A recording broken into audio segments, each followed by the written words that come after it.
नांदेड़ के करीब वाक़ नेरली गांव में गुज़श्ता रोज़ 8 बजे आलूदा पानी की वजह से देहातियों की अचानक तबीयत ख़राब हो गई। आलूदा पानी पीने से गांव के लोगों को कल रात उल्टियाँ मतलियाँ की शिकायत होने लगी, जिसके बाद ये इत्तला महकमे सेहत को दी गई। फौरी इत्तला मिलने पर महकमे सेहत की टीम रात में ही गाँव पहुँची। इसके बाद 300 से ज़ायद शहरियों को इलाज के लिए अस्पताल में दाखिल कराया गया। ताहम इस पूरे वाक़े से गाँव वाले परेशान हैं। इन मरीज़ों को सरकारी अस्पताल और श्री गुरु Govind Singh ji memorial government hospital में रखा गया है। इन मरीज़ों और इनके रिश्तेदारों की हाल चाल व कैफियत दरियाफ़्त करने के लिए ख़ुद साबिक़ा MP प्रतापराव पाटिल चिखलीकर और इनके दिगर साथी पहुँचे। उन्होंने मीडिया से मुखातिब होकर कहा कि जो लोग कसूरवार हैं इनके ख़िलाफ़ में सख्त से सख्त कानूनी कार्रवाई की जाएंगी।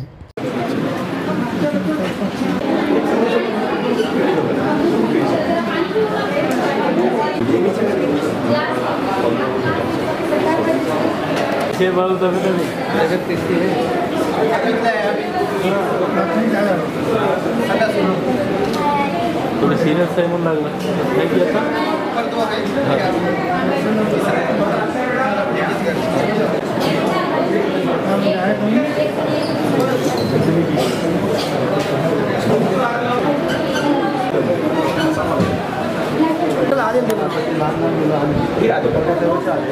तीन बच्चे घटना दुर्दैवाने घडली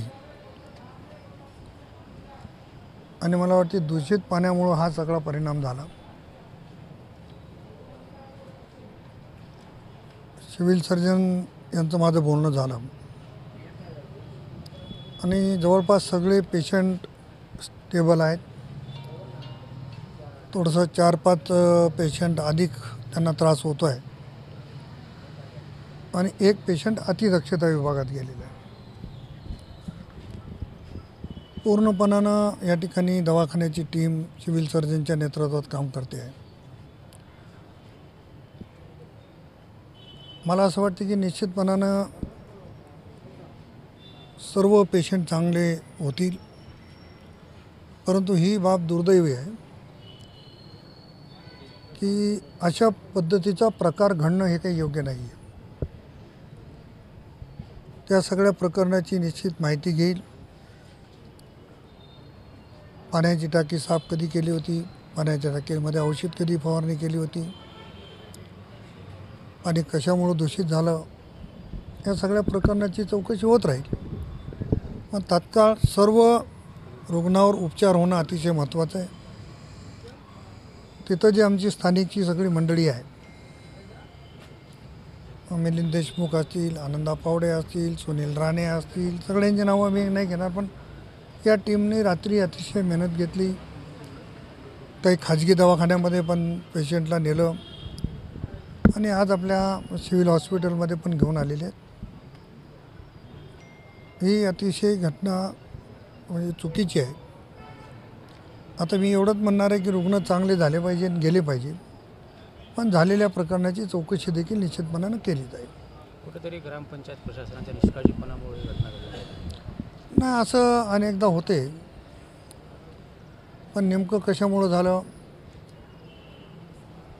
गावामधली योजना कधी झाली, पाण्याची टाकी साफ कधी केली, आणि त्याला काय आपल्याकडे काही ठराविक कालावधी असतो की एवढ्यात दिवसामध्ये पाण्याची टाकी स्वच्छ केली पाहिजे, त्याच्यामध्ये औषध फवारलं पाहिजे, या सगळ्या गोष्टी नियम आहेत, त्याच्यामध्ये काही वेगळं नाही आहे। परंतु त्या पद्धतीनं झालं नसेल तर मात्र ही बाब अतिशय गंभीर आहे।